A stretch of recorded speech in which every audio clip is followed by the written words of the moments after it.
everybody, and welcome to the Rebel News Daily live stream. Right now, we are streaming on YouTube, Rumble, Getter, and Odyssey. But for all you YouTube folks, we're going to be switching things over to Rumble about halfway through the show. So make sure you click the link in the description and move on over to Rumble.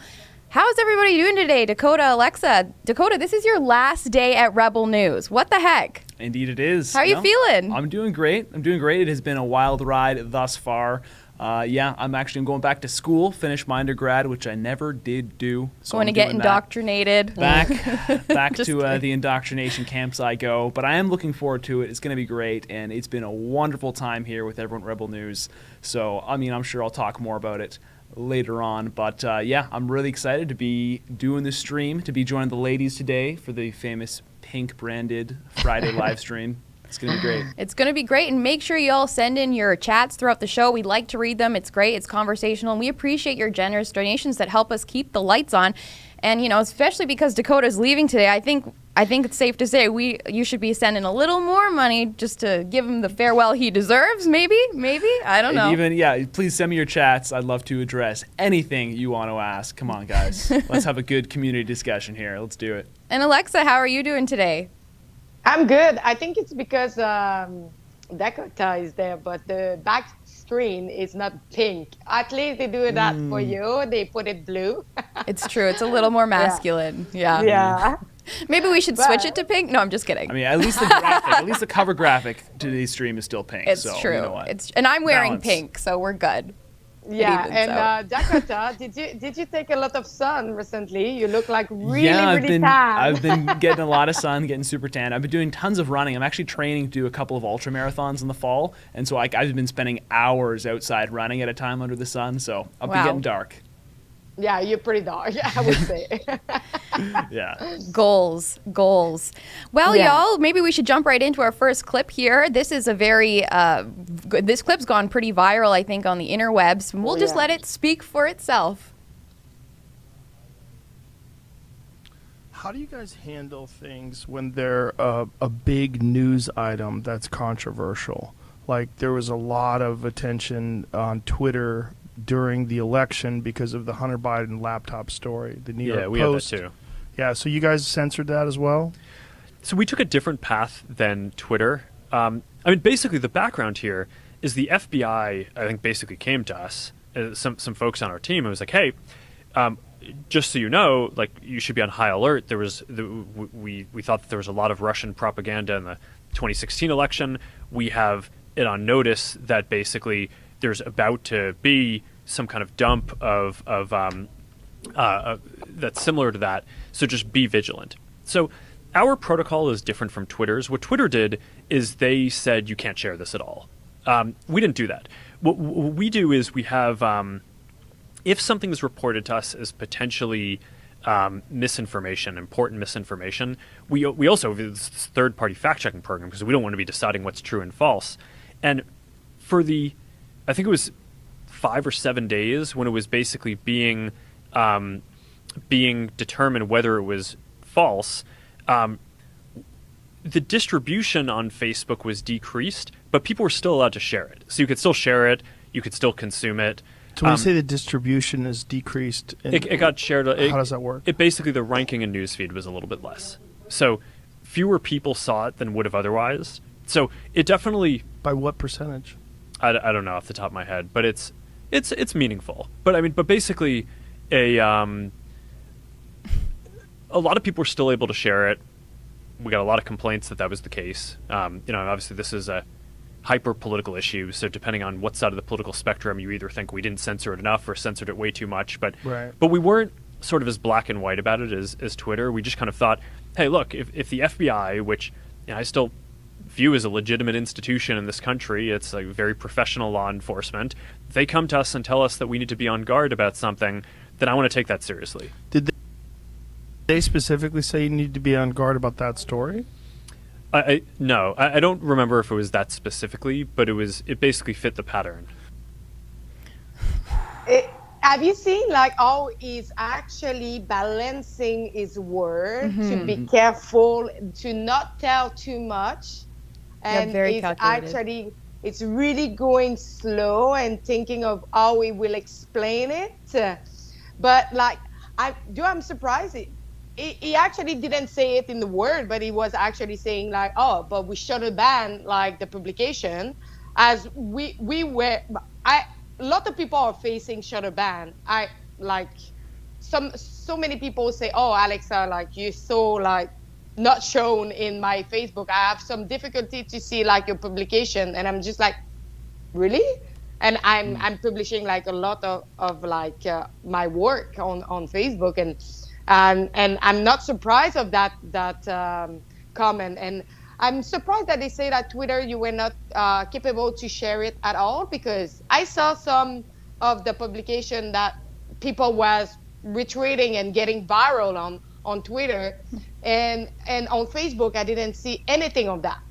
I mean, can I first just say, like, when I first saw that clip, I was surprised just to even see Mark Zuckerberg on the Joe Rogan podcast. I'm not an avid follower of Joe Rogan's podcast. I mean, like, I see clips and stuff from it. I'm not a religious viewer or listener. But just seeing that, I'm like, okay, wait, first of all, Mark Zuckerberg was actually willing to come on to Joe Rogan's podcast, the one we always sort of glorify as the Lord of censorship and, you know, the symbol of big tech scariness, is joining one of the men that most of the internet is always calling to censor and cancel and deplatform. So I thought that was interesting. And then, yeah, it's just everything he said. There's so much stuff that he says there that's so fascinating. Like, okay, so at first it used to be even just a theory, a conspiracy theory that, all the big tech is really trying to hammer down this story and say it's fake and all of that. And then the fact that, oh yeah, by the way, it's been verified, it is a very real story, the whole Hunter Biden laptop scandal. And then to have Mark Zuckerberg just come out and say, oh yeah, the FBI just told us be on the lookout for this sort of Russian disinformation like that, and saying, oh yeah, we were thinking that fit the pattern, and then also the fact that he stated, oh, and the FBI, which I at least personally still believe to be a legitimate institution, as in we're at the point now where it seems like you have to say that, well, I'm at least one of the people who still views the FBI as legitimate, whereas the minority. Like, so you're in the minority when you think that the FBI is a legitimate law enforcement institution, like, and that it's not so politicized to sort of take away from its legitimacy. I just think there's so much to sort of unpack from that little clip, and so there's a reason it's been going viral. Well, it's interesting, like, why is he coming out and speaking about this now? Like, why would he be so... I know you said he was being kind of calculated in his delivery, but it's still fascinating that he would come out and admit this at all. And I mean, arguably, I think shadow banning is worse, because that anything that involves a gray area is like a slippery slope, and it becomes tricky. At least when Twitter bans you or whatever, it's like you just know they suck, and they're overlords who are just admitting that they're censoring you because they don't like your ideas. But probably because everybody know that we are getting censoring. Everybody know that we have like censorship that is happening, and probably Joe Rogan invite Mark Zuckerberg, and probably it took a while that he accept like the invitation. Probably it's not the first time he did invite like Mark Zuckerberg. And probably Mark just say, okay, like, we know that something is happening. Everybody is aware of it. Like, what I have to lose on that, and why not? Like, probably have like in everything that we are seeing with like the reset, everything. Everybody's transparent. Everybody's telling the plan in advance. Everybody's telling like what they are going to do, and why not him too? Like, he's telling us what they are actually doing to us, and you know what is more outrageous at the end? It's like everybody's looking at that. Oh yeah, it's happening. I'm continuing my life, and like they are not like acting and saying, oh, but what is happening? Yeah, it's like he was just kind of saying the quiet part out loud there, I think. So much like, it's like, yeah, we know there's so much shadow banning going on. We know they got all these sort of levers they're pulling there, but it's like, yeah, Mark Zuckerberg, even though, like you were saying, he's choosing his words carefully, but he's, sort of nonchalantly like, oh yeah, we shadow ban you. Yeah, we have control. We have certain stories we look at that we sort of down rank and censor and whatnot. It just kind of goes to show, when you're looking at the world through the lens of social media, there is an entire sort of group of professional censors who are running those platforms, who are controlling the way you see everything. Everything there's a very complex system of checks and balances and controls that are in the hands of a handful of people who are at these companies, whose job it is to make sure you see what they want you to see. So something to always keep in mind. Yeah. Do you think he has like like, do you think he's enjoying this aspect of what they've done throughout the election, like censoring and stuff? Or do you think he's having a change of heart? I mean, he is having a conversation with Joe Rogan, who we know is, you've already mentioned, widely censored. So it's just interesting. I'm trying to unpack why he decided to go and admit this, even though we do know it. Like, don't you guys think there's something a little suspect about that? Like, is he trying to admit from a place of that relates more to conservatives or free speech advocates, or do you think he's just being like a World Economic Forum sinister globalist who's like, this is the plan, wahaha, you know? I would say, like, probably, as you know, like, a lot of people are like banning Facebook for the fact that people are being banned, censored. A lot of people are changing platform or abandoning Facebook. That is actually not good for Facebook as well, because without people on Facebook, if he's losing people, he's losing money. So probably maybe telling the truth to the people who are asking for that question. And I think, maybe to gain more trust on the people who are using Facebook, to just say, hey, yeah, it's something is happening.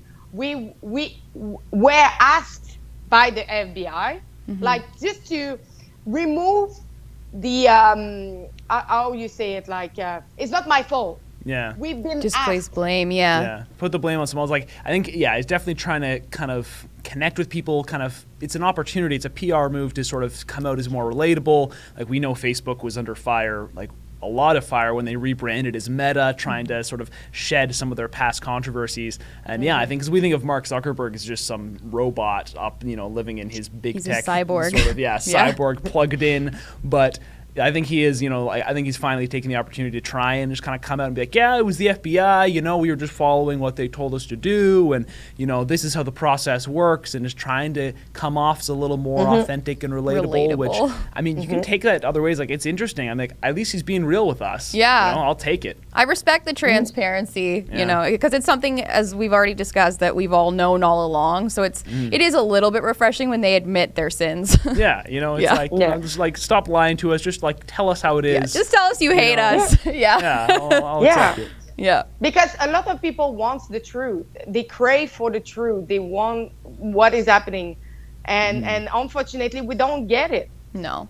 And it's a bit abusive, and it's gaslighting when we know we're being censored or shadow banned and they refuse to admit it. It's like, I literally, and it drives you mad, you know? So it's interesting. Also, it'll be fascinating to see where this goes, Yeah. We'll see if anything further comes from this. Yeah. Let's see if this is just sort of the start of more things to come out, or if this is a one shot. But there's, like I said before, there's a reason this was going viral, because some people were like, yes, he's finally just here on the world's largest podcast, just telling us how it is. Yeah. So it's shocking. Yeah, and it's so big story. Okay, I will say you something. It's so a big story. It's such a big, like, revelation, but we knew about it, but it's a revelation from the mouth of the person who created. How many mainstream media did report on this? It's true. How many do you think? None in Quebec. I didn't see any. I didn't see anything either. Exactly. Yeah. I see CNN, and it's the only one that I saw, like, a clip on Twitter from that event, but nothing here. I didn't heard so far. Like, they are more like into Facebook, like what is going on there, like who did something wrong or whatever, but nothing about it. Nothing. Yeah. Yeah, I wonder if he will face any backlash from this, like, in his own company. Like, do you think, like, was he speaking candidly and he was just like, crap, maybe I shouldn't have said that? Or, like, I wonder if he'll face any be reprimanded for this at all. Do you guys think? No, I don't think so. It's the head of Facebook, is the head of Meta. It is the one who decides everything. Yeah, no one's safe though from criticism or cancellation. True. But it's really interesting. Do you have any final thoughts? This is your last live stream. Take it away. It's fascinating enough. No, I think we've kind of touched on this well enough, and there's so much more to talk about here. I say we keep pushing through. Let's do it. All right, so we have a fun little ad to show y'all. as you know, Mocha and Celine, two of our amazing journalists, followed the convoy from Alberta to Ottawa last winter, and they have created a full documentary, and you can check it out, some trailers and some clips at convoydocumentary.com, and there you can also chip in to fund the production and marketing costs. But we have a trailer to show y'all, and you don't want to miss it. So, Mr. Producer, are we able to get that up? We started off this convoy calling it taking back our freedoms, but our freedoms are nobody's to take away. So we're going to restore everybody's freedoms.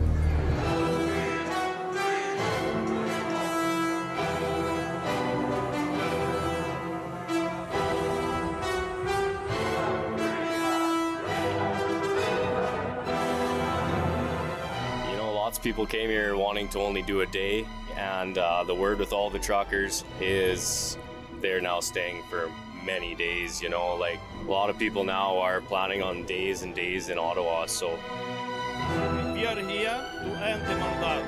I am not leaving till we get what we want. We're not going to give up. I'm on lunch. I could be on lunch a long, long time.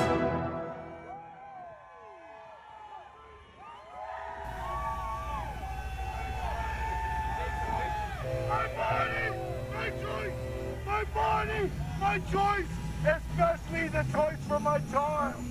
My body, Trudeau, not yours. When your job.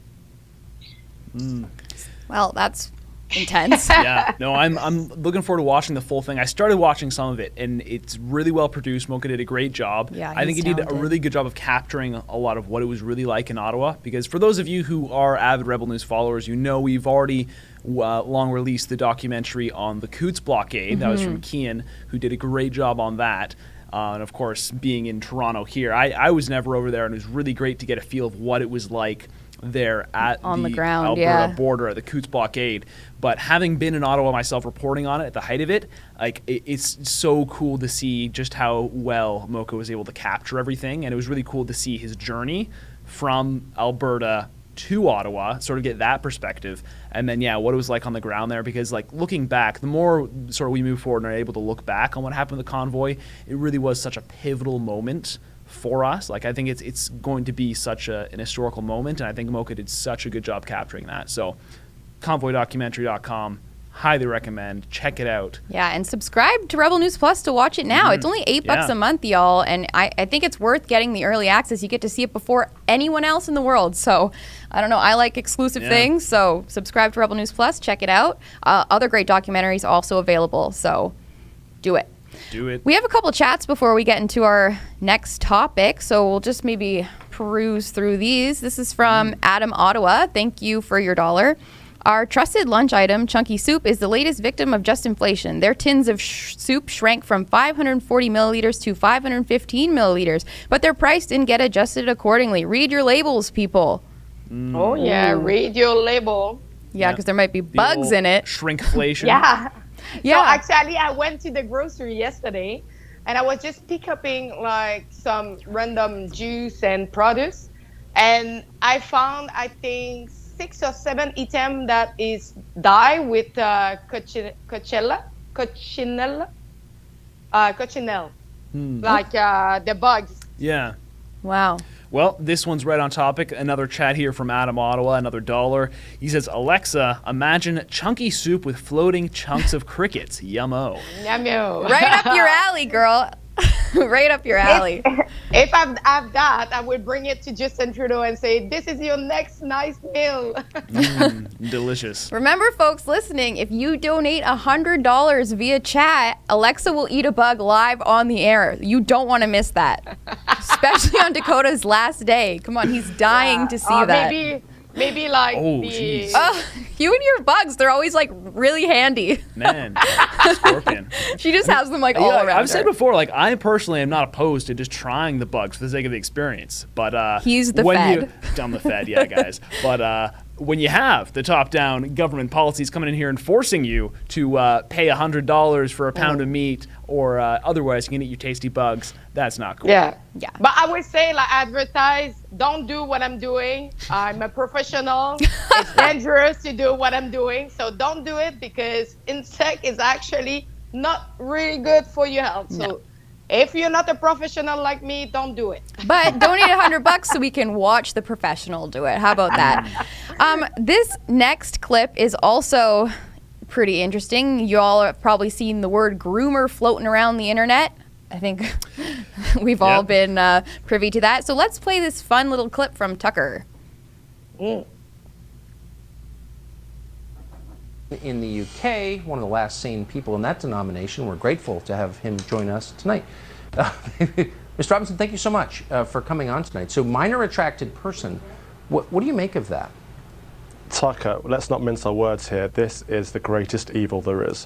What we're talking about is the normalization of pedophilia. That is all we're seeing here. And you're right, they're reclaiming the words. They're taking over the language and defining it in a very clever way. Because once they say, these are not pedophiles, these are minor attracted people, they can say they're also vilified, as we heard there, persecuted, and then they'll say they are an oppressed minority group and therefore they deserve to be a protected characteristic. And then all of a sudden we have pedophiles or pedophiles being protected under the law, and that's what they're after here, and it's very, very, there's nothing more dangerous.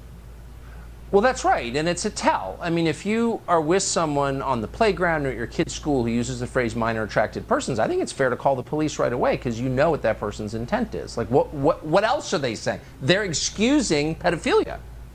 Absolutely, and there's three sides to this. So of course, firstly, they take over the language, and that is so that they can break down the boundaries. And then thirdly, that's so they can break down family and society. And that's what this has always been about. You know, some of us have been warning about this for years and have been called conspiracy theorists. But there's a reason that there's the mantra, love is love. Because if love means love for anyone, there's no boundaries involved there.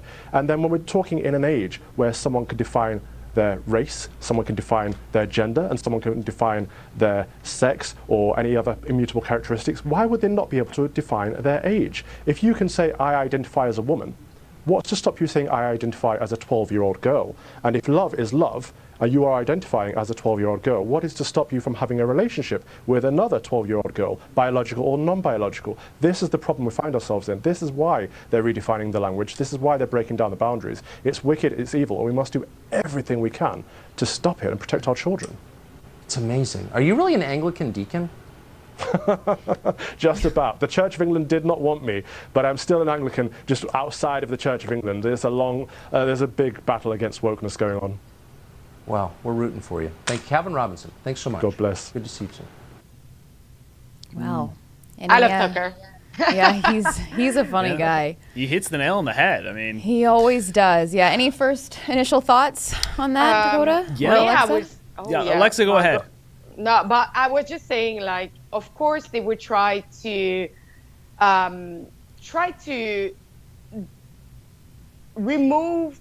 I don't know how to explain. Like, you know, pedophile is like something, you are a pedophile because you do aggression and you do rape of children. Why we will diminish what it is? They are what they are, and they try just to remove a little bit of the weight and the pressure of what they are. But I think, like, it's like now if you are like a conspiracy theory from like a freedom convoy or something like that, you are one of the worst person in the world. But if you're a pedophile, it's okay. You're just a minor, like, lover or minor, I don't know what. But I'm just like, are you kidding me? Like, now they are more privileged that people who fight for their freedom. Are you kidding? Yeah, I mean, like, it sort of fits that whole pattern there, sort of like what Calvin Robinson was talking about on that clip, where it's sort of been this slow movement towards that. And like, yes, you can say like, there are people who are minor attracted persons who have that urge within them, who are attracted to minors, but that does not excuse behavior in terms of grooming and molesting children, because that's what it is. You know, if you're having sexual relations with a minor, that is a crime, that is illegal, it should remain illegal. And he hits the nail on the head in terms of they're trying to act as if they are simply misunderstood victims here, where, you know what, there are people who may very well feel that way, but they should be receiving help from a qualified mental health professional rather than acting out on their urges and abusing children. Because the children will be the victims here. We're perpetually seeing children who are suffering incredible harms based off of these trends in our society, where you look at us like giving children double mastectomies and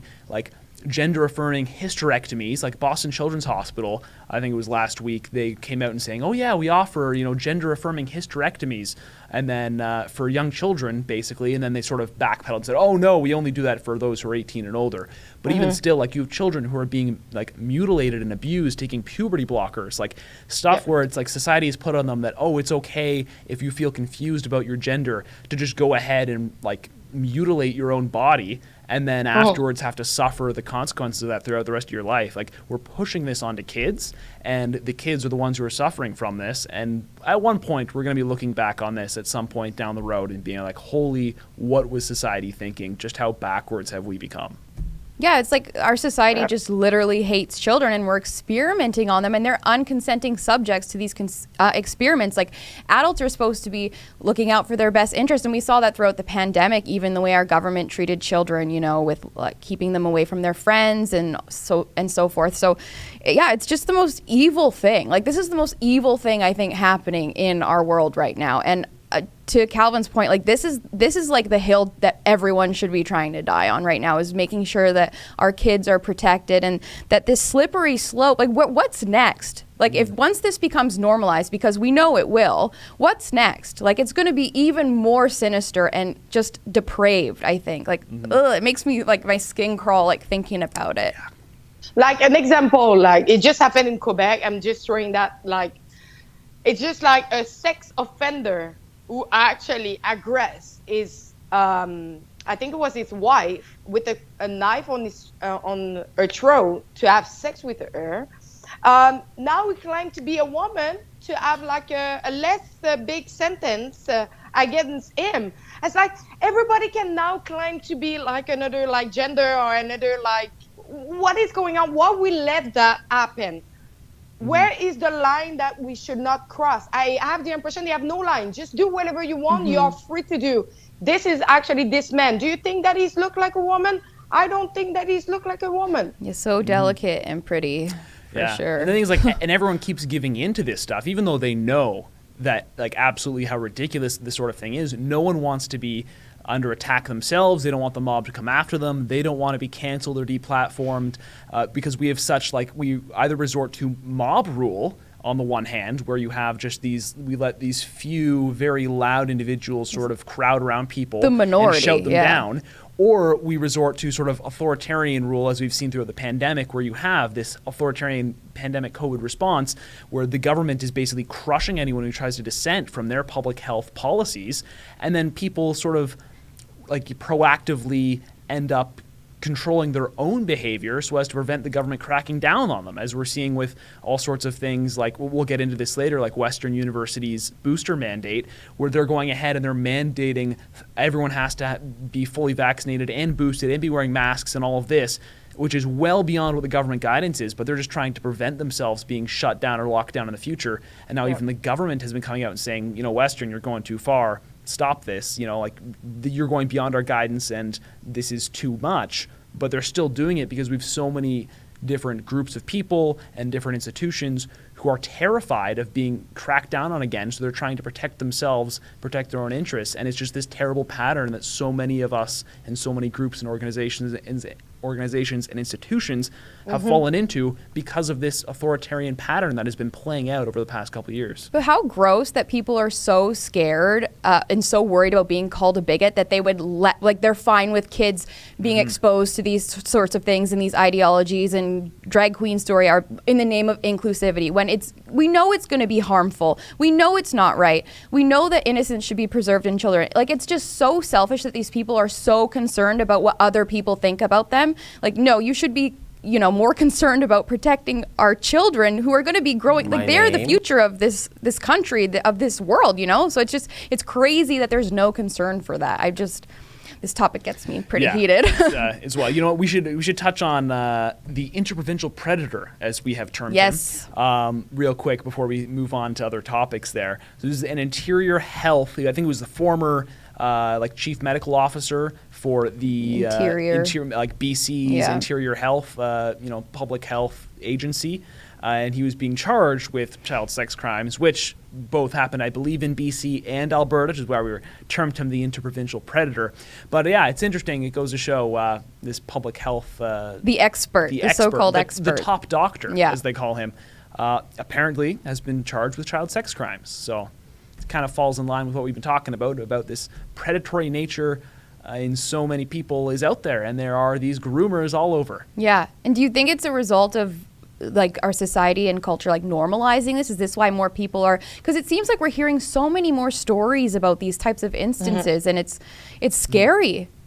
Yeah, absolutely. Like, I feel like we're in such a backwards place in society where it's like we glorify anything that is pleasurable, that is immoral. Like I think if you look at the pandemic guidance, it's almost the perfect sort of example of that, where you look at, say, like, oh, like, first of all, we're going to fine you, we're going to lock you in your homes if you try to interact with anyone else, we're going to come down hard on you if you try to gather for church, we're going to give you hundreds of thousands of dollars in fines and shut down your churches. Oh, but if you want to go out and have sex with strangers, no problem, just make sure you wear a mask. Yeah, like, you know, like that was the literal public health guidance. Like, all right, you know, we understand people have these urges, we're not going to step on that because we can't look like we're a bunch of you know, wet blanket conservatives here who are getting down and hurting you, get in the way of your fun time. So go out, have sex with strangers. Just make sure you wear your mask, and then you're doing the responsible thing. And it's like there's just such inconsistency in those sort of guidelines. But I think that just goes to show, like I was saying, that everything is backwards. We glorify, you know, to quote Isaiah, call good evil and evil good. That's literally where we are in the world today. It's so depraved. Yes. Well, this has been fun. It's been so much fun. Maybe we should just do one quick chat before we throw to an ad. So this is from TZ Burton. Thank you for your $5. Good luck with your studies, Dakota. Tell Alexa to stop eating bugs. I just say, if this is actually like for professional, don't do that at all. Yeah. You heard it here first, folks. Perfect. Well, let's throw to our next ad here. We have another documentary produced by BC's Drea and Matt about the unmarked graves that were discovered a couple years ago. And you can go to kamloopsdocumentary.com to also watch this trailer and chip in to fund the production and marketing costs. I'll let it speak for itself. Well, the remains of 215 children have been found in a mass grave in Canada. Many of you know that just over a year ago, the discovery of the remains of 215 children was found at the Kamloops Indian Residential School at the Kamloops First Nation. But what if I were to show you that what I just said wasn't true, and that in fact, a year later, not a single body has been found? This mass grave is a painful reminder of the genocide. Canada's leaders aren't condemning the burning of churches. No, they're endorsing the burning of churches. A juvenile rib bone that surfaced in the same area. You'd be surprised the number of people who say, you know, I'm a doctor, I'm a paramedic, and this is definitely a human bone, and it's definitely not. Looks like the chief. It is. Could be for you.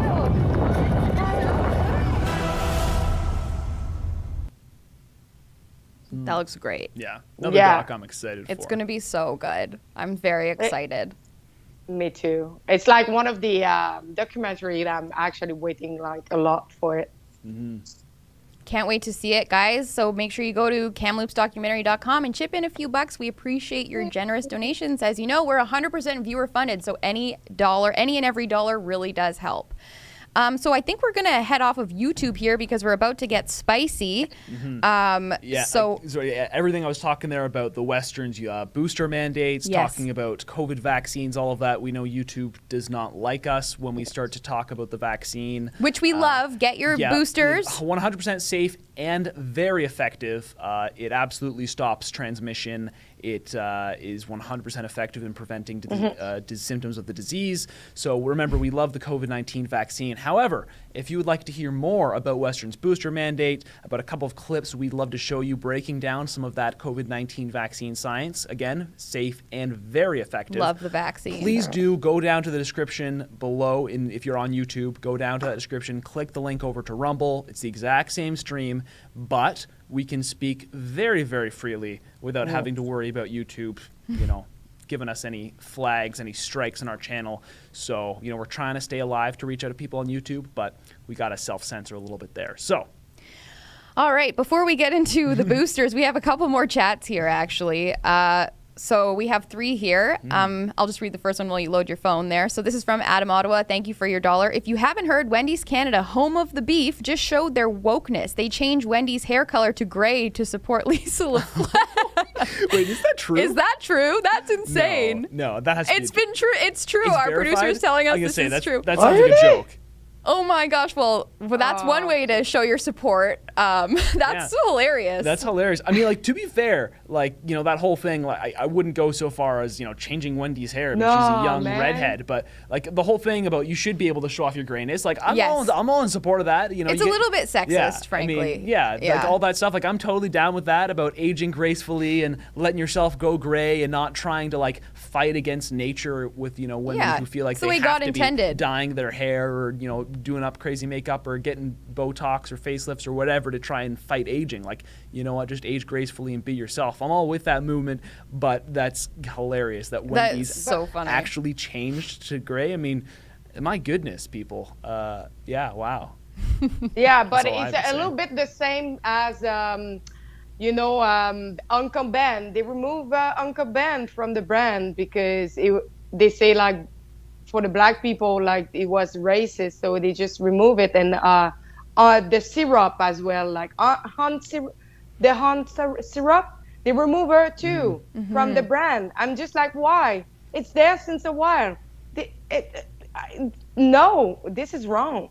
Yeah, it almost seems like they're rewriting history in a way when they do things like that, just to appease the vocal minority.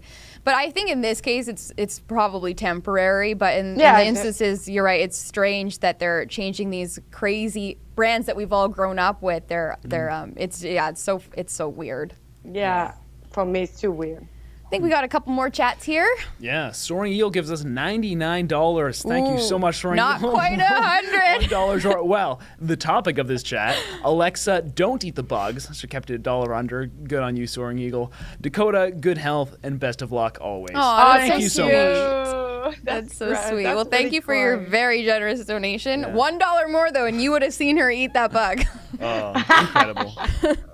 We got one more here from Adam Ottawa. Thank you for your $1. This is the perfect storm at the front line. If we have drag folk grooming children. In the background, we have the real pervs wanting to make themselves a new class of vulnerable people, huh? Yeah, it's very sinister. Yeah. Yes, that's really all I could say. It's sinister indeed, and people should be very vigilant. Just protect the kids. That's what I keep saying. Yeah. You know, if they're your own children, watch out. If they're other people's children, watch out for them. Yeah. You know. Yeah. King7734 is our most recent chat. A hole will be left at Rebel News. A Dakota. Which, I'm flattered, and I also